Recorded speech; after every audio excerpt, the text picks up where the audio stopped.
You wanted to know the difference between a scheduled C-section and an emergency C-section. And a scheduled C-section is one that needs to happen because there's an indication for a C-section in the first place, which may include the baby being in the breech position or the transverse position. Basically, their head isn't down in the mother's pelvis, so she needs to deliver by C-section. Or maybe you've had a C-section in the past and the doctors determined that the safest thing for you and your baby is to do a repeat C-section. So they call labor and delivery and they schedule a specific day and time for you to come in and have your baby. And it's super convenient because you know when delivery is going to happen unless things, unexpected circumstances arise before then.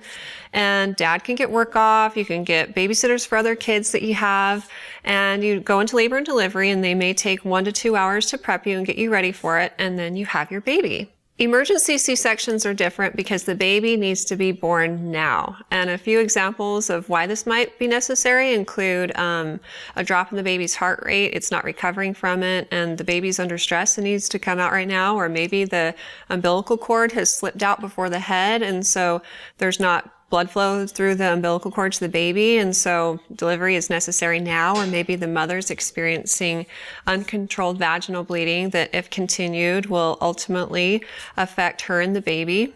Or maybe the baby is in the breech position and the mother is in the advanced stages of labor, and so they need to hurry and get the baby out before they try to come through in the breech position.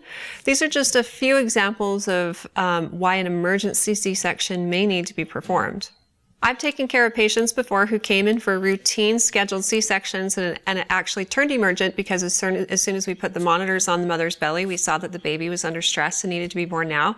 And so it went from routine and scheduled to emergent and needing to get the baby out now. And the bottom line that it comes down to is that minutes count in an emergent situation. And so the baby needs to be delivered as soon as possible, meaning within minutes, not within a few days. I hope that that clarifies it for you. And if you have more specific questions about your circumstances, talk with your OB provider and they'll be able to give you tailored information and advice.